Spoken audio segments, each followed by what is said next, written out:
abrir hoje na primeira carta de Paulo aos Coríntios, capítulo de número 4. 1 Coríntios 4.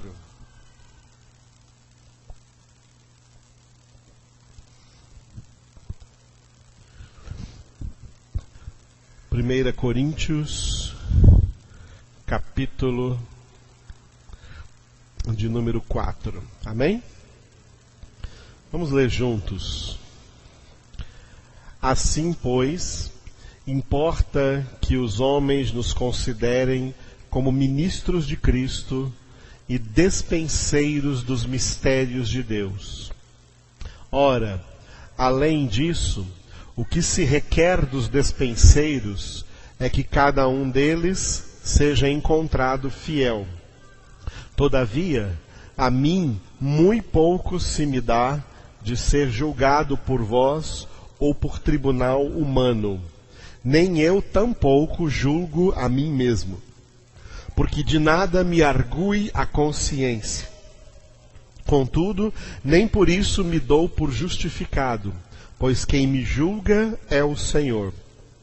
Portanto, nada julgueis antes do tempo, até que venha o Senhor, o qual não somente trará à plena luz as coisas ocultas das trevas, mas também manifestará os desígnios dos corações.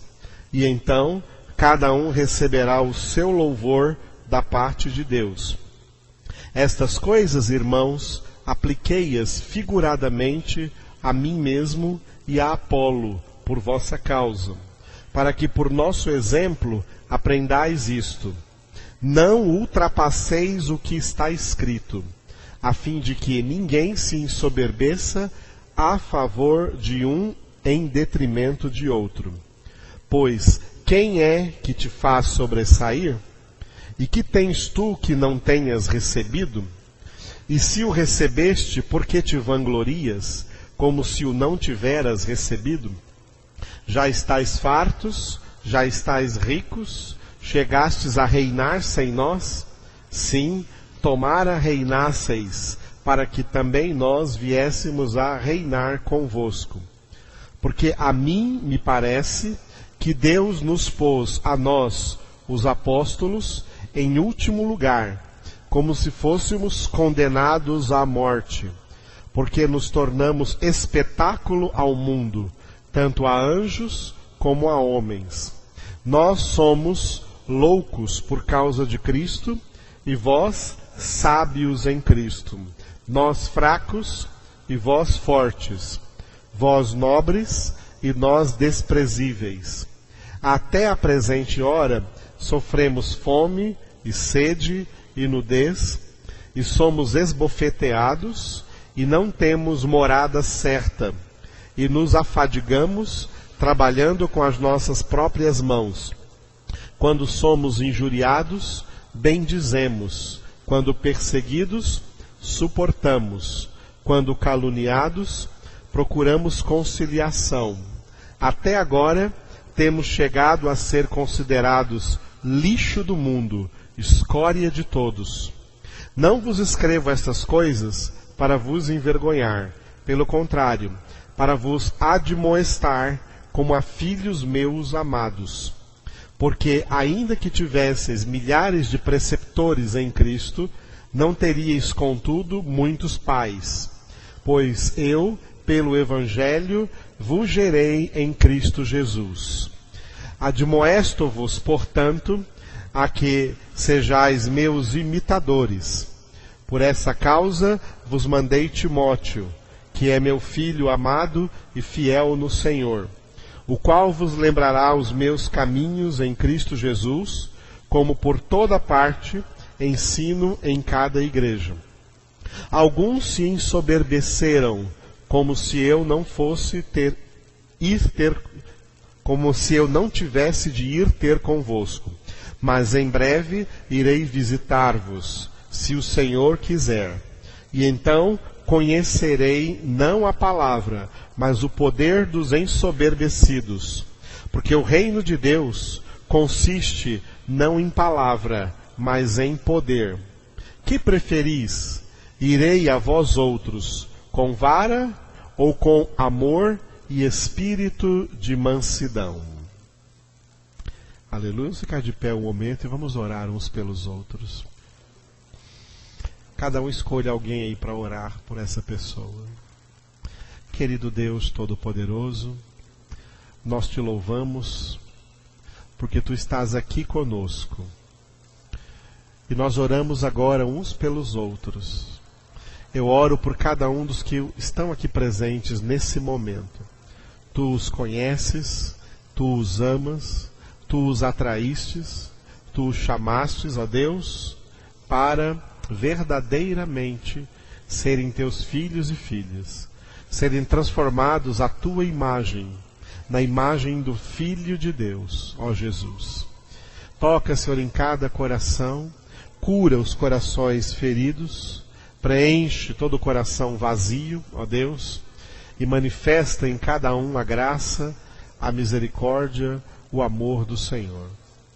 Aleluia. Será a ti nos entregamos e te louvamos por mais essa noite em que podemos estar na tua presença. Aleluia. Obrigado, Jesus. Amém, amados. Poder estar assentados na presença do Senhor. Esse capítulo 4 é a conclusão do bloco 1 da primeira epístola de Paulo aos Coríntios. Só para recordar, alguns já viram, a maioria já viu, mas alguns não. Vamos ver desde o começo. Nós estamos já há 4 reuniões, essa é a nossa 4ª reunião, por isso estamos no capítulo 4, em que estamos explicando, passo a passo, a primeira carta de Paulo aos Coríntios e carta de Jesus para nós, que somos a sua igreja. A primeira epístola de Paulo aos Coríntios tem, então, 16 capítulos. Se eu fosse dar um título para ela, o título que eu daria seria Espirituais e Não Carnais. O apóstolo Paulo escreve essa epístola para exortar os coríntios a não serem crentes carnais, mas a serem crentes espirituais. Infelizmente existem esses 2 tipos de crentes. Existem crentes carnais e existem crentes espirituais. Os crentes carnais são aqueles que a Bíblia chama de muitos chamados. E os crentes espirituais são aqueles que a Bíblia chama de poucos escolhidos. Muitos e poucos. Portanto, os crentes carnais sempre foram e sempre serão a maioria dos crentes.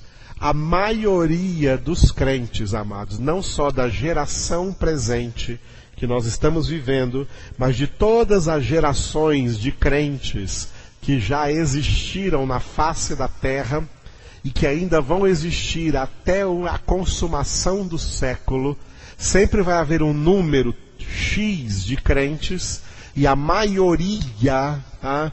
Não se enganem, aqui nós não queremos enganar ninguém, nós queremos desenganar. Tá? Nós queremos desenganar você ficar desenganado. A maioria dos que se dizem crentes, dos que se dizem cristãos, não são homens espirituais, são homens carnais. E esses homens carnais, eles são piores do que os homens naturais, aqueles que não conhecem a Deus. Porque aqueles homens naturais que não conhecem a Deus, digamos que eles teriam uma desculpa, por não conhecerem a Deus. Mas os crentes carnais não têm nenhuma desculpa, porque já ouviram a pregação do Evangelho e já confessaram a Jesus Cristo como seu Senhor e Salvador e se autoproclamam cristãos, se autoproclamam crentes em Deus, crentes em Jesus Cristo, mas não o obedecem, não se submetem à sua palavra, não são verdadeiros crentes do jeito que Deus gostaria que fossem verdadeiros crentes. Paulo está escrevendo aos coríntios para que eles não sejam como a maioria, crentes carnais, mas que se tornem como a minoria, homens espirituais. E é o que Deus fala conosco também. Atenção, nem todo mundo por se dizer crente vai para o céu. Não. A maioria dos crentes vão para o inferno. Porque a maioria é carnal. Carnais não vão para o céu. Porque crentes carnais não buscam a sua própria santificação. Eles não se santificam diante de Deus. E sem santificação ninguém verá o Senhor. Os eleitos de Deus para a salvação são homens espirituais que lutam diária e arduamente pela sua santificação.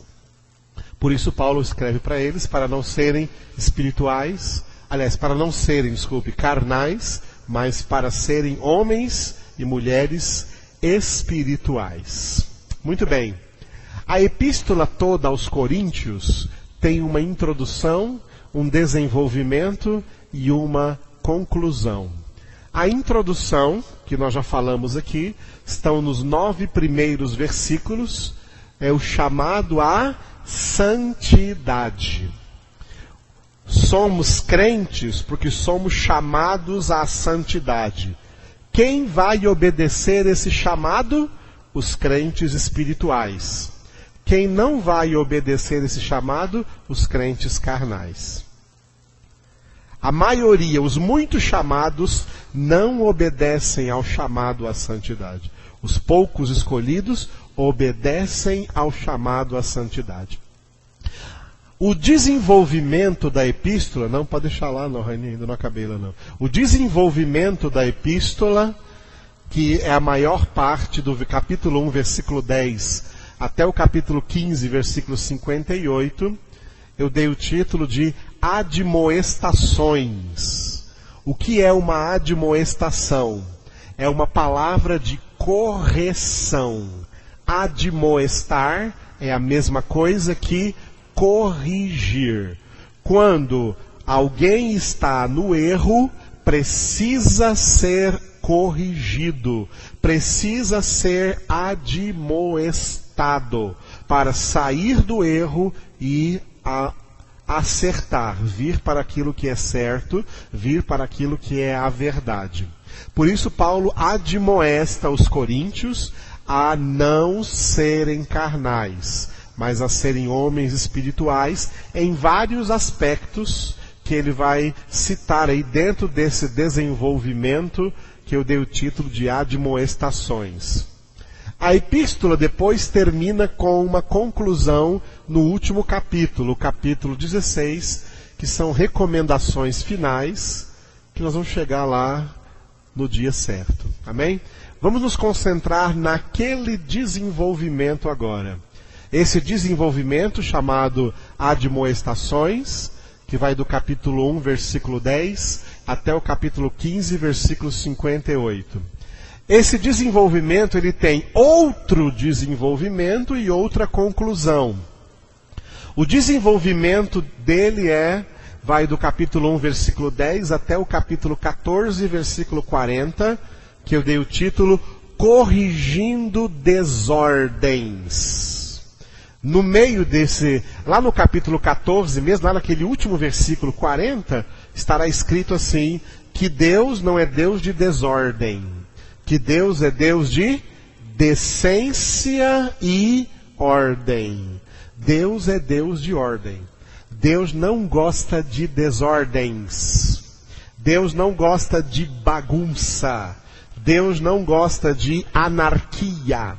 Deus não gosta de falta de disciplina. Deus é Deus de ordem, é Deus de disciplina. Ele quer ordenar a nossa vida, por isso ele quer corrigir muitas desordens.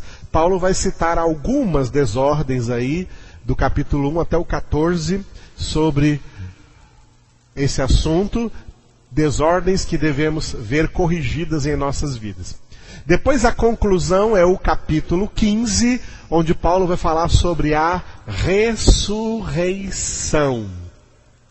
porque todos os seres humanos vão ressuscitar. Todos os seres humanos que viveram desde Adão e os que viverem até a consumação do século, todos vão ressuscitar. Lembra disso, o ser humano não é um ser para a morte. O ser humano é um ser para a vida. O ser humano é dotado de uma alma imortal. A alma não morre. A morte física é uma separação temporária. Enquanto o corpo é sepultado, a alma fica em algum lugar. A alma dos salvos fica no paraíso. A alma dos condenados fica no inferno. No final, na consumação do século, as almas dos fiéis que estiverem no paraíso ressuscitarão primeiro na data em que Jesus virá no início da grande tribulação para arrebatar a sua igreja fiel que estiver na terra. Antes desse arrebatamento, os fiéis que morreram ressuscitarão primeiro. Isso está em 1 Tessalonicenses capítulo 4.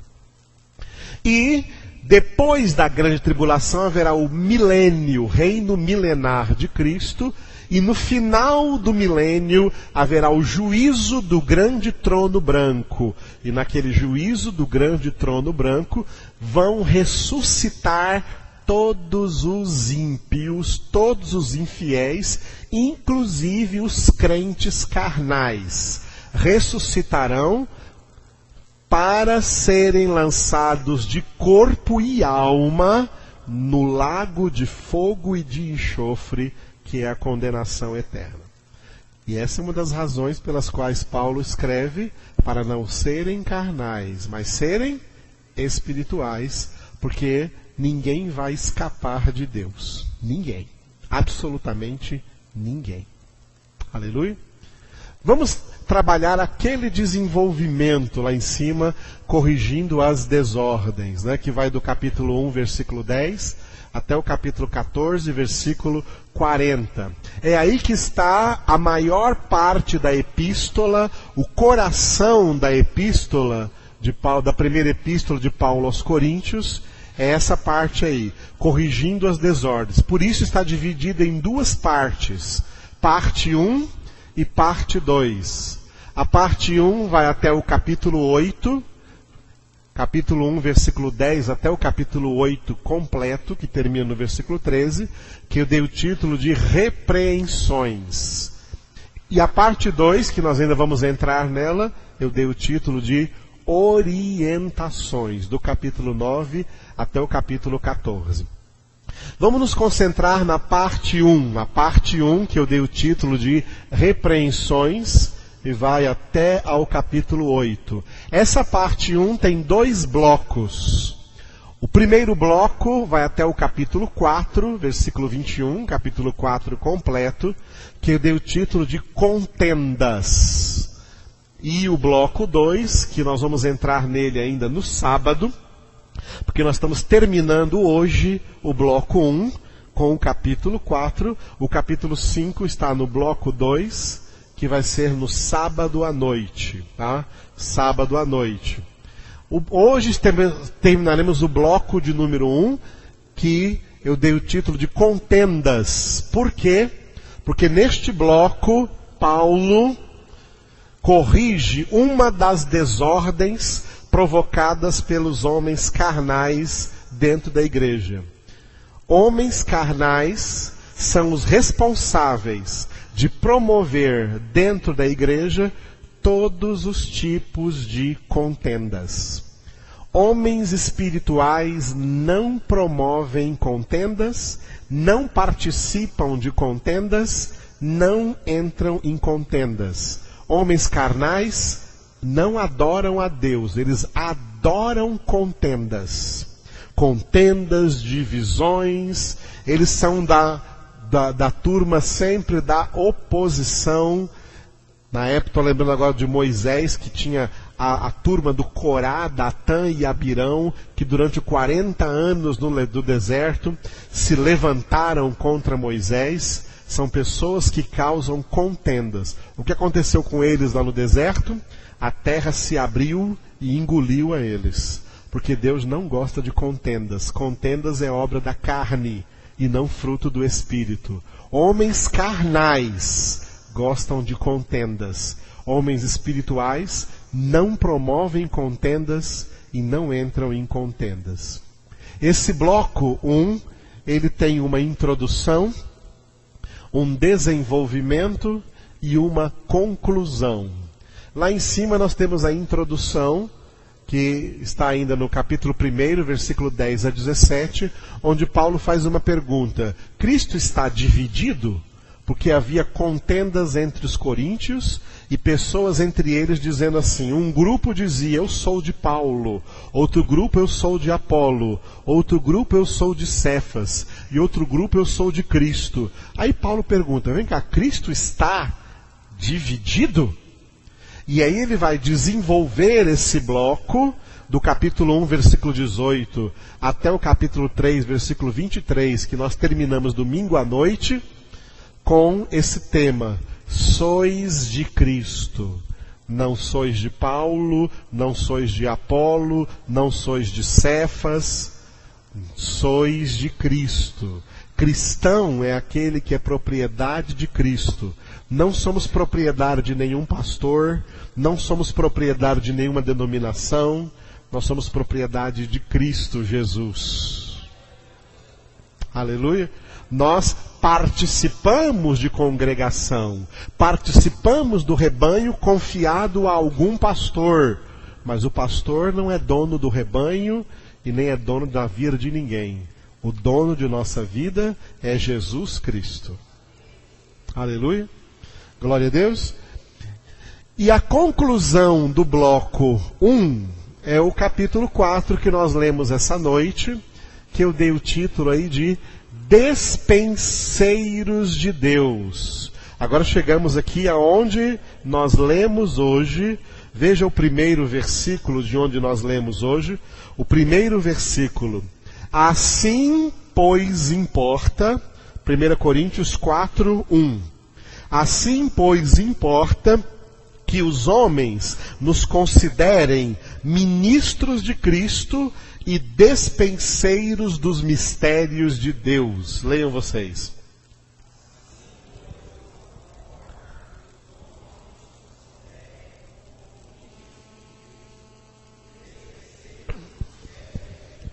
Aleluia. Atenção ao verbo considerar aqui. Ter consideração. Atenção ao verbo considerar. Importa que os homens nos considerem. Amados, quem verdadeiramente é de Cristo será considerado no mundo em dois extremos. Nunca no meio desses extremos. Quem está levando consideração no meio desses extremos aí está errado. Nós seremos considerados no mundo em dois extremos.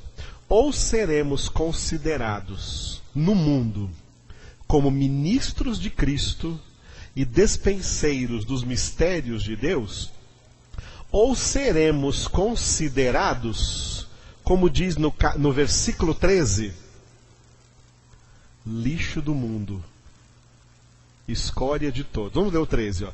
Quando caluniados, procuramos conciliação. Até agora, temos chegado a ser considerados lixo do mundo, escória de todos. Leia esse versículo.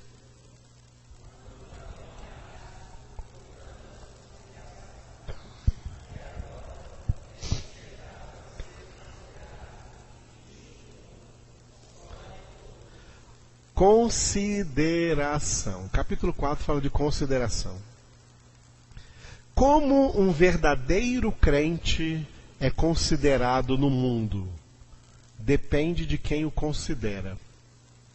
A maioria esmagadora vai considerá-lo como lixo e como escória. Amados, para o mundo, quem é de Cristo é lixo. Vou repetir, eu sei que é forte, É forte mesmo, mas é verdade. Para o mundo, quem é de Cristo é lixo. Não caia no engodo de Satanás, que os mundanos, que as pessoas do mundo, que as pessoas não convertidas, elas querem algum bem para você que é de Jesus. Elas não querem, não. Para as pessoas do mundo, para as pessoas não convertidas, nós somos lixo. Nós somos escória. Eles não querem ter contato conosco. Eles não querem ter relacionamento conosco. O que você faz com o lixo? Joga fora, porque o que você quer do lixo? Você quer que o lixo esteja o mais longe possível de você. O que você quer do lixo? Você quer se afastar do lixo. Pois bem, quem é de Cristo sempre será considerado no mundo como lixo. Como algo de se jogar fora. Foi assim que consideraram Jesus. Sabe o que acontecia com a pessoa que era crucificada?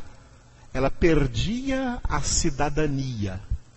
Quando Jesus foi crucificado, ele perdeu a cidadania judaica, ele perdeu a cidadania israelita, ele perdeu a cidadania de Jerusalém, ele foi jogado fora. Por isso que a pessoa crucificada não era crucificada dentro da cidade. A pessoa crucificada era crucificada fora da cidade. Porque a crucificação era uma cerimônia de exclusão. De expulsar essa pessoa. Não queremos esse homem no meio de nós. Não queremos essa pessoa no meio de nós. Por isso que a pessoa que era crucificada tinha que passar pelas ruas da cidade. E todo mundo xingá-lo, todo mundo cuspir, todo mundo jogar pedra, todo mundo blasfemar, gritar palavrões, dizer fora com ele, crucifica-o, tira-o do meio de nós. Essa é a maneira de jogar o lixo fora. Jesus foi tratado como lixo. Por isso ele disse, se odiaram a mim, odiarão também a vós. É por isso que quando um crente começa a querer ser amigo do mundo, é porque ele não está querendo mais ser considerado como lixo no mundo, ele quer ser considerado como alguém do mundo, como um igual a eles. Aí ele nega Cristo. Ele nega Cristo para ser amado no mundo. Quem quiser ser amado no mundo tem que negar Jesus Cristo. Agora, quem quiser ser de Jesus Cristo, tem que aprender que para o mundo você é lixo. Pelos seus próprios parentes, você será considerado lixo. Hoje não está aqui o Tiago, né? O Tiago, esposo da Nelly, né? O Tiago, esposo da Nelly, tem uma irmã gêmea. No dia que o Brasil jogou aí com a Espanha, foi com a Espanha? Foi com a Espanha, o final aí? No dia que o Brasil jogou aí com a Espanha, tinha culto aqui na igreja. A irmã dele chegou na casa dele lá com camisa amarela, não sei o que, para torcer pelo Brasil, porque todos os jogos do Brasil ela torcia com ele. E ele falou para ela assim, ó, eu queria te convidar para ir para outro lugar, eu quero ir lá para a igreja em Anápolis, porque hoje tem culto. Eu não torço mais para o Brasil, não, eu sou de Jesus. Sabe o que ela falou para ele? Pois de agora em diante eu não te considero mais como meu irmão. Tadinho, ele veio para cá chorando, até oramos por ele aqui no final. Ele chorou porque isso doeu no coração dele. Sabe o que significa isso? Porque para a irmã dele agora, ele é lixo. Quando ele não era de Jesus, para a irmã dele ele era o máximo. Mas agora que ele é de Jesus, para a irmã dele ele virou lixo. Não o considera mais. Estou trazendo para vocês um exemplo aqui bem claro, amados. Quem é de Deus nesse mundo, não espere consideração das pessoas do mundo. Porque elas te considerarão como consideraram o teu Senhor. Como consideraram o teu Senhor lixo, também você será considerado lixo. Quem é de Jesus, no mundo, será considerado pela maioria como lixo.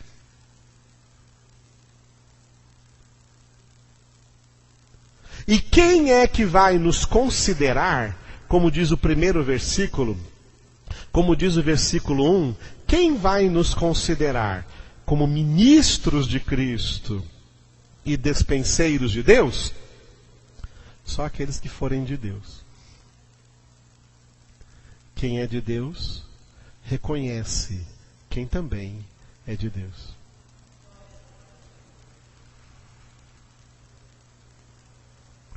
Aí eu fico perguntando, sabe, aqui ó, no Brasil agora aí, ó, está um auê, porque o Papa vai vir aí. Qual é a Como que o Papa é considerado no mundo?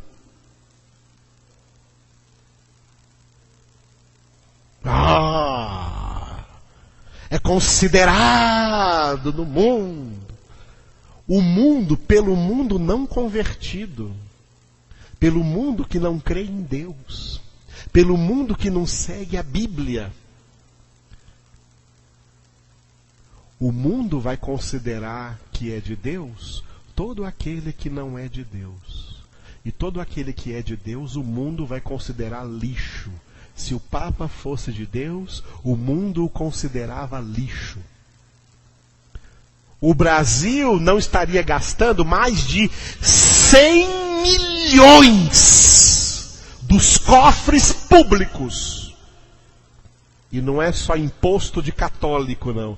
Imposto nosso também, de protestantes. Dinheiro para o bem dos brasileiros está sendo gasto na visita do Papa, que está sendo recebido aí como representante de Cristo, como homem de Deus. Se fosse homem de Deus, não seria recebido assim, não. Se fosse homem de Deus, seria considerado lixo. Mas o mundo reconhece como homem de Deus quem não é de Deus. E os que são de Deus são reconhecidos como lixo, são considerados, reputados como lixo. As únicas pessoas que nos reconhecerão como ministros de Cristo, como despenseiros dos mistérios de Deus, são aqueles que também o são. São aqueles que também são de Deus. Quem é de Deus vai reconhecer quem é de Deus. E quem é de Deus também vai reconhecer quem não é de Deus. E quem não é de Deus reconhece quem é de Deus como lixo. Considera quem é de Deus como lixo. Amados, não existe meio termo. São dois extremos. São dois extremos, não existe meio termo. Quem verdadeiramente é de Cristo será reconhecido no mundo, pelo mundo, como lixo, como escória. Mas será reconhecido por aqueles que também são de Deus, como ministros de Cristo e despenseiros dos mistérios de Deus. O que é um despenseiro? Foi essa palavra que eu usei ali como título. O que é um despenseiro dos mistérios de Deus? O que é um despenseiro? Despenseiro vem de dispensar. Não confunda com dispensa, hein? Dispensa do exército, foi dispensado de alguma coisa, de alguém ser dispensado de algum lugar. Não é dispensa com I. Dispensa com I é ser dispensado de algum lugar. Aqui é despensa com E. Não diz. Despensa. Quem trabalha na despensa é o despenseiro. O que é uma despensa? Despensa era o lugar da casa aonde se acondicionava os alimentos, onde se guardava os alimentos que seriam depois servidos para a família. Então, a casa tinha ali um cômodo, tá, chamado despensa, aonde, se você fosse lá e abrir as portas, vai ver lá as latas, os pacotes, né, tudo guardado, né? Escrito lá feijão, arroz, açúcar, saco de batata, sal, né? Todas as coisas que podem ser, todas as coisas não perecíveis que podem ser acondicionadas ali e guardadas. Hoje em dia é mais raro a despensa, porque a despensa virou supermercado. Os alimentos estão lá guardados no mercado, a gente vai lá, compra, chega e faz logo, né? Mas antigamente, e até pouco tempo, ainda se fazia a compra do mês. Hoje em dia se faz a compra da semana, né?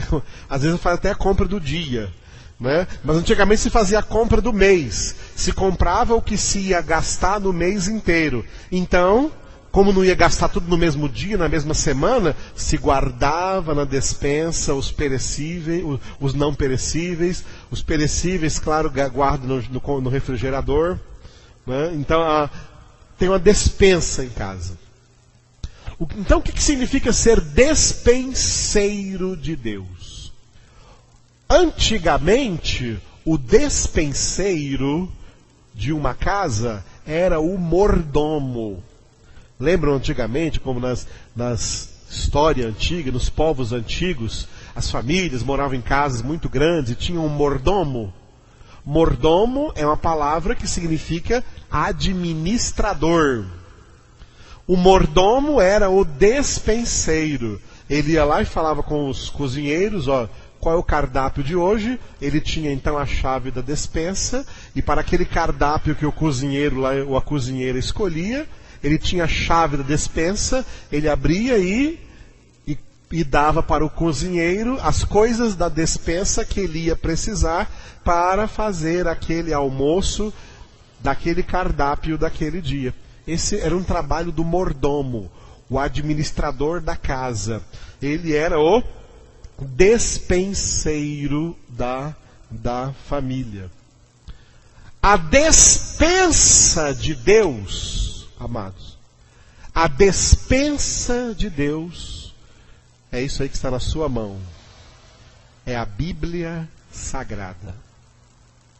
A Bíblia Sagrada, com seus 2 testamentos, Antigo Testamento com 39 livros e o Novo Testamento com 27 livros, perfazendo um total de 66 livros, a Bíblia Sagrada é a despensa de Deus. É onde está o alimento que vem do alto, o maná caído do céu, o pão da vida. Por isso Jesus disse, não só de pão viverá o homem, mas de toda palavra que procede da boca de Deus. E a palavra até então revelada para nós, e não vai haver mais revelação aqui na terra, só vai haver revelação no céu. A revelação na terra já acabou. Toda a palavra de Deus revelada está de Gênesis até Apocalipse. Essa é a despensa. Se você abrir a despensa, vai estar lá os livros. Gênesis, Êxodo, Números, Deuteronômio, Levítico e assim vai. Todos do Antigo Testamento, todos do Novo Testamento. Essa é a palavra de Deus. Quem é ministro de Cristo? Quem é despenseiro dos mistérios de Deus? O despenseiro de Deus é aquele que conhece muito bem a despensa. Conhece muito bem a despensa. Sabe tudo que tem nela. Sabe de todos os mistérios que aqui foram revelados. E na hora que necessita alimentar alguém, ele sabe exatamente que palavra trazer para essa pessoa, de acordo com a necessidade que essa pessoa apresentar. Esse é o despenseiro de Deus. O que tem o alimento. É o que tem a solução. Paulo está dizendo no versículo 1 que os homens devem nos considerar despenseiros de Deus. Ou seja, querendo ouvir de nós uma boa palavra, sabendo que nós conhecemos a verdade, que nós temos a verdade, então eles têm acesso, vêm a nós. E por que eu faço na situação que eu estou vivendo? Bom, a palavra de Deus diz isso, isso e aquilo. É assim que você deve agir, é assim que você deve pensar, é assim que você deve se comportar. É essa atitude que você deve tomar. A palavra de Deus vai dizer para você. Só que a maioria do mundo não nos considera como dispenseiros de Deus, nos considera como lixeira, como lixo. E não quer nada que nós possamos aconselhar a eles.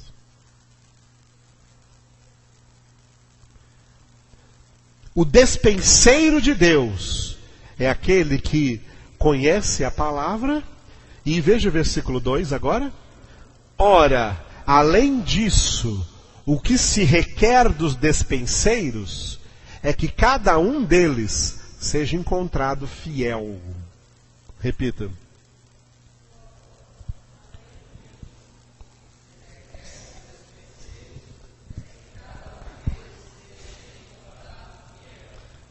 Fiel. O despenseiro de uma família, o mordomo, era alguém em quem o dono da casa tinha plena confiança de que ele não ia guardar na despensa nenhuma coisa que viesse a fazer mal para eles. Ele não ia pegar na despensa nenhum produto vencido ou contaminado. Ele era de confiança, era alguém fiel. Portanto, o despenseiro de Deus é aquele que conhece a palavra, porque ele é fiel a essa palavra. Tá? Então pula agora para o versículo 6 para você ver uma coisa. Eu vou ler e depois vocês leiam juntos. Ó. Estas coisas, irmãos, apliquei-as figuradamente a mim mesmo e a Apolo por vossa causa, para que por nosso exemplo aprendais isto: não ultrapasseis o que está escrito, a fim de que ninguém se ensoberbeça em favor de um, em detrimento de outro. Leiam vocês.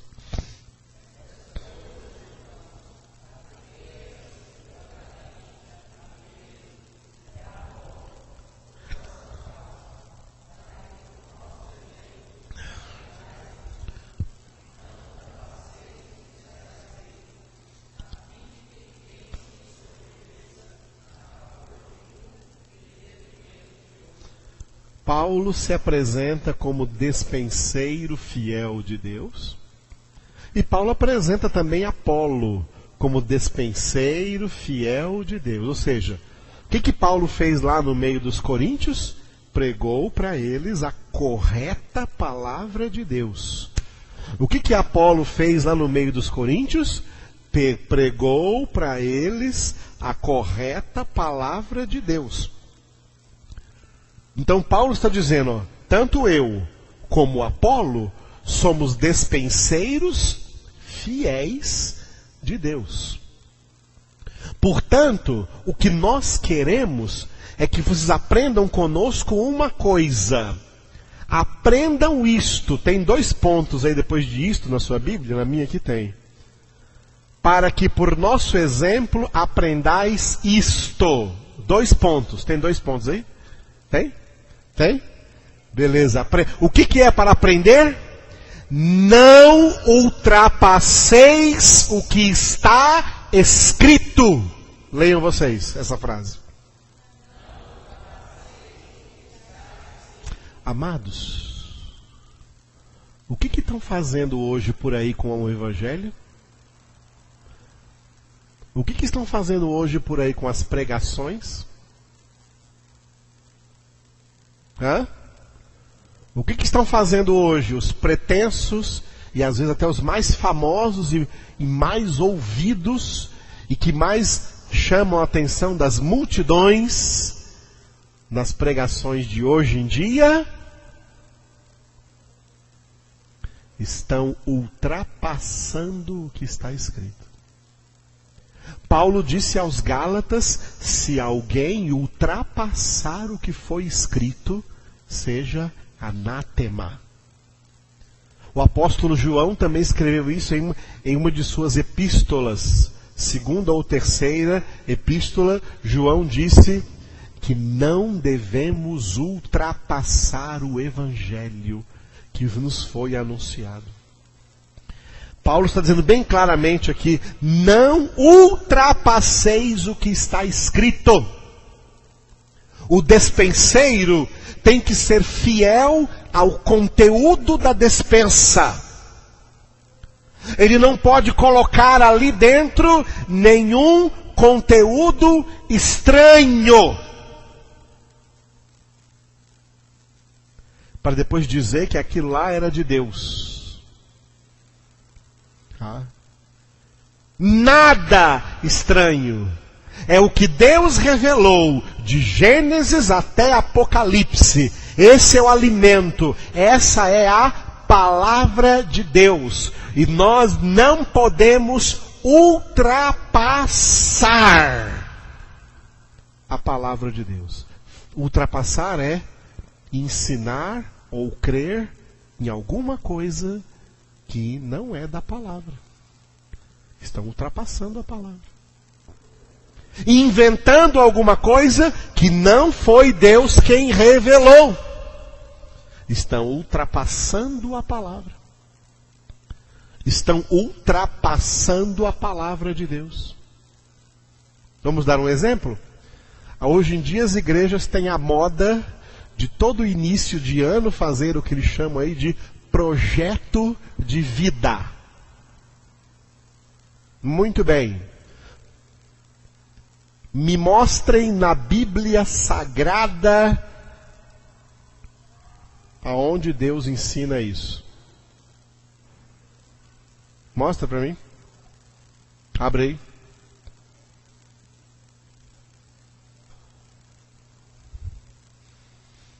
É Bíblia? Amados, é Bíblia? Então estão ultrapassando. Então estão ultrapassando o que está escrito. Então estão ultrapassando o que está escrito. E se estão ultrapassando o que... E pode ver que quando a pessoa, esses pregadores que pregam coisas que ultrapassam a Bíblia, eles se enchem de soberba.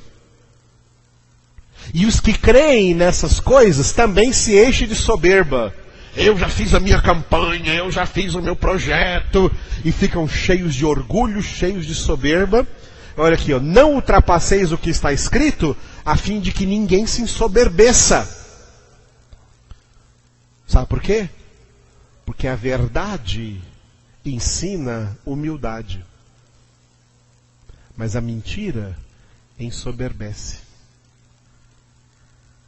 A verdade nos humilha, nos ensina a ser humildes, enquanto que a soberba nos enche o nosso ego, enche a nossa bola, nos ensoberbece.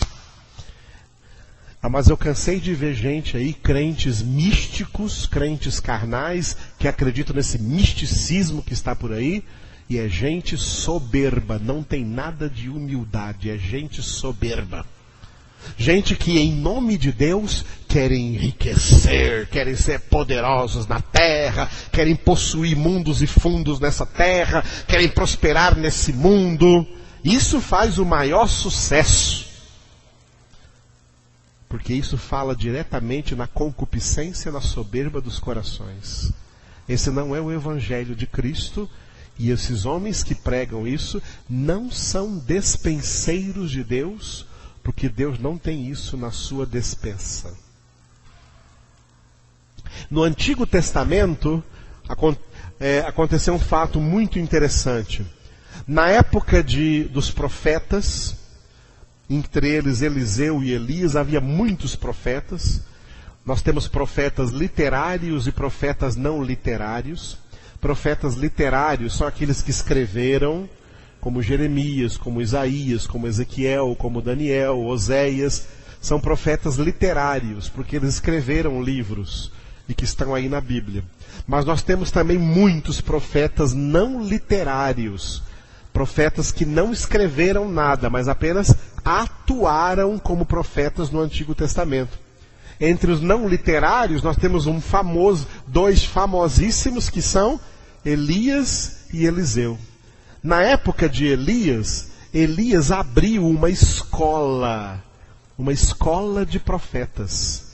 Ele chamava Casa de Profetas, era como um seminário de profetas. Por que Elias fez isso? Porque havia muitos falsos profetas. Havia muitos falsos profetas. Falsos profetas ultrapassam o que Deus fala. Verdadeiros profetas só falam o que Deus fala. Falsos profetas ultrapassam, falam coisas além, falam coisas que Deus não falou e dizem que é Deus que está falando aquilo. Tem um outro exemplo no Antigo Testamento, vou voltar já a essa escola de profetas, mas tem um outro exemplo no Antigo Testamento, que é na época do reinado de Josafá.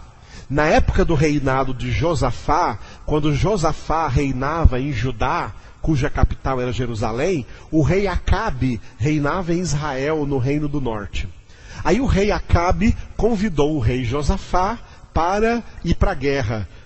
Tem uma nação aí vindo contra mim, Ramote Gileade, você vem guerrear comigo? E o Josafá errou. Josafá, que era um homem de Deus, Acabe não era um homem de Deus. Josafá era um homem de Deus e ele cometeu um erro. Ele foi. Depois Deus chamou a atenção dele. Ele foi, eu vou lá guerrear com você. E ele foi guerrear. Só que ele falou assim, antes de irmos guerrear, vamos consultar a Deus. Vamos perguntar aos profetas. Acabe tinha 400 profetas. Todos eles ultrapassavam a palavra de Deus. Todos eles profetizavam mentiras só para agradar o rei. E todos eles diziam, pode ir que Deus vai te dar a vitória, ó meu rei. E falavam aquilo que era agradável ao rei. Josafá ficou, como homem de Deus, ficou ouvindo aquilo lá, sentado no trono, porque eles colocaram 2 tronos, um para Josafá e outro para Acabe, e trouxeram os profetas. Josafá ficou tão estressado com aquilo que ele perguntou para Acabe, você não tem nenhum profeta que verdadeiramente nos diga o que é a vontade de Deus?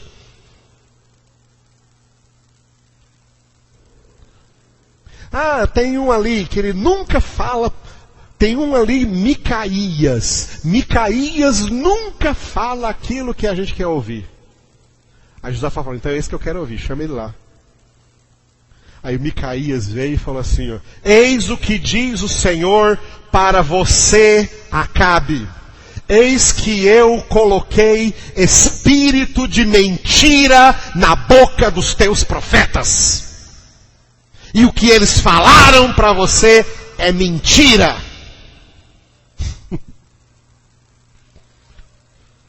Aí sabe o que Acabe fez? Mandou prender o Micaías. Lança ele na prisão. Quem está certo são os meus 400 profetas aqui. Ele está errado. Vocês estão vendo? Para muita gente, quem está certo hoje é quem está pregando as mentiras que eles gostam de ouvir. A verdade não entra. Por isso, na época lá da escola dos profetas que Elias abriu, depois que Elias foi arrebatado aos céus, quem ficou cuidando da escola foi Eliseu. Aí um dia, eles foram lá fazer uma comida e não perceberam que tinha alguma coisa estranha, e se os profetas comessem, eles iam morrer. Aí a comida estava na mesa, quando eles iam começar a comer, Deus mandou Eliseu dizer assim, ó, ninguém coma nada, porque tem veneno na panela. Não comam essa comida, porque tem veneno na panela. A comida representa a palavra. A palavra que muita gente está ouvindo hoje e se alimentando dela é uma palavra envenenada. Porque são palavras que ultrapassam o que está escrito. Ultrapassam o que está escrito. Você pode ver isso aqui, ó. Quando você vê muita gente gostando, multidões de pessoas atendendo àquele tipo de palavra, pode saber que é mentira. Porque a verdade não faz este sucesso. A verdade não faz este sucesso. Porque a verdade só cai no coração dos eleitos de Deus. Quem não é eleito de Deus, a verdade não entra no coração dele. Mas a mentira, faz uma festa. O que Paulo fala, está falando nesse capítulo 4 aqui olha só, amados, que os homens nos considerem ministros de Cristo, despenseiros dos mistérios de Deus. Mas a maioria vai nos considerar como lixo do mundo e escória de todos.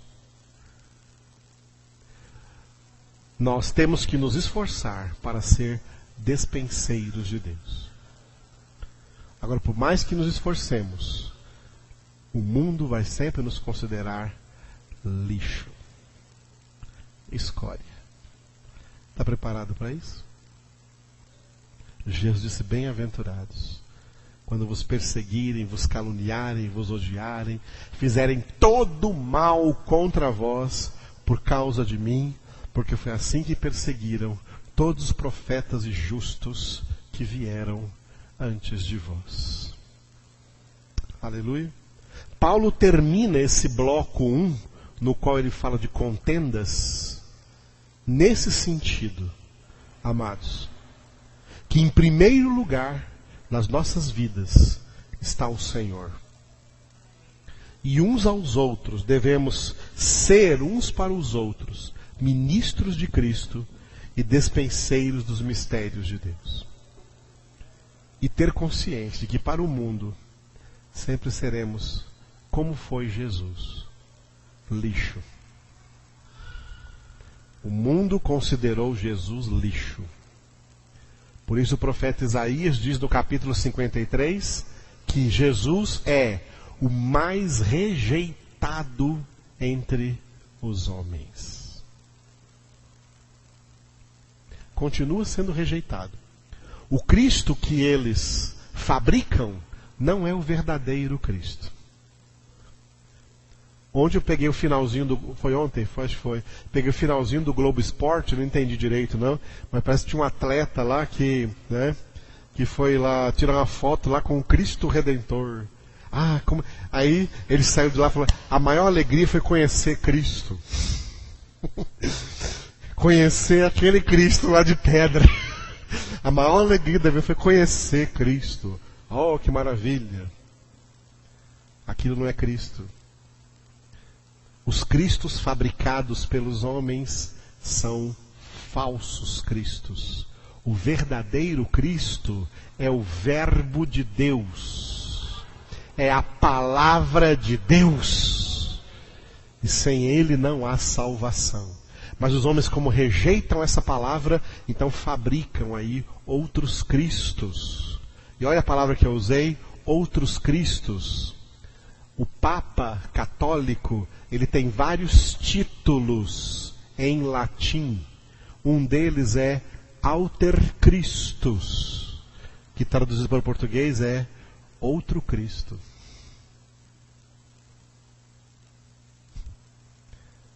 Um Cristo que a humanidade vai aceitar melhor, porque o verdadeiro Cristo não é aceito. O verdadeiro Cristo é rejeitado. Então se fabricam alguns Cristos para serem aceitos. Tá?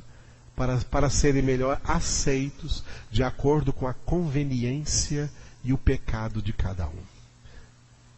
Que não querem deixar o seu pecado, mas que querem se auto-justificar e continuar nele. Nunca são de Cristo. A maioria, amados, da humanidade, infelizmente, é condenada porque rejeita a verdade.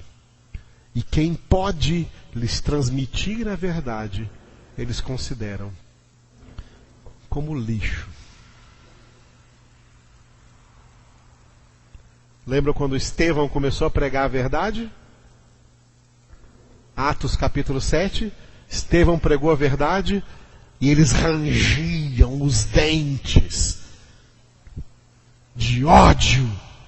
Tira esse homem do mundo!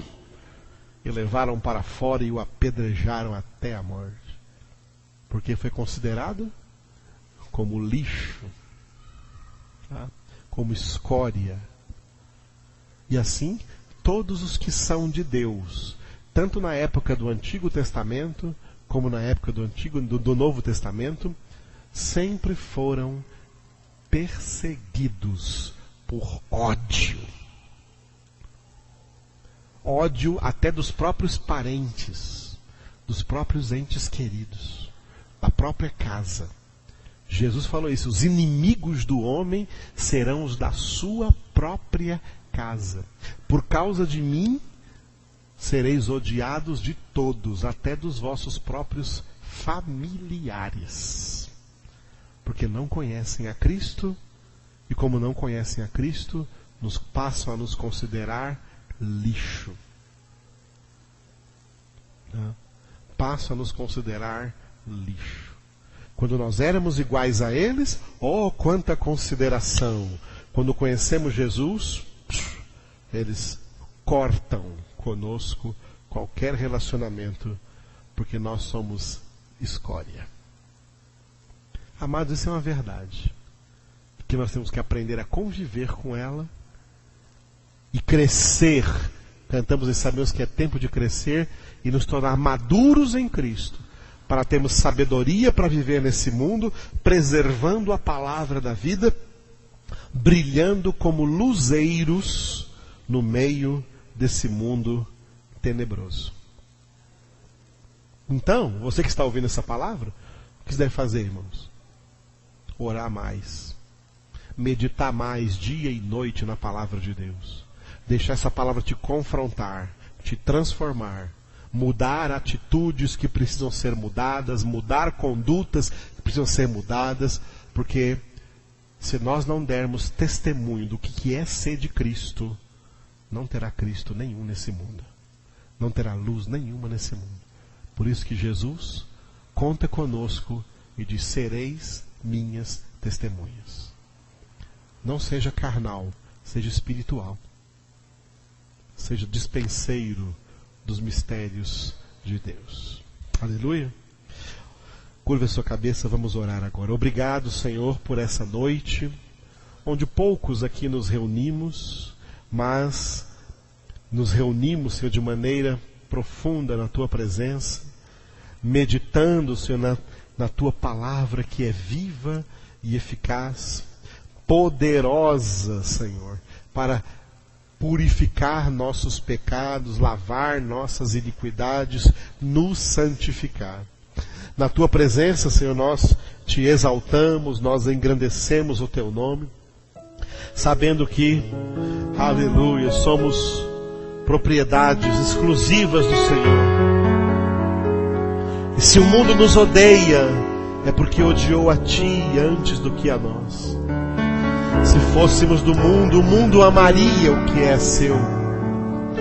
Mas como, porém, não somos do mundo, mas do mundo nos escolheste, por isso o mundo nos odeia. E nós não queremos pagar o ódio com ódio. Queremos pagar o ódio com o amor. Queremos pagar o bem com o mal. Mesmo que nos odeiem, nós os amaremos, nós oraremos por eles. E nós não mediremos esforços para testemunharmos a eles quão grande é o Senhor, quão grande é o Teu amor, quão grande é a Tua misericórdia, quão grande é a Tua santidade. Maravilhoso Deus, aleluia, glória ao Teu nome.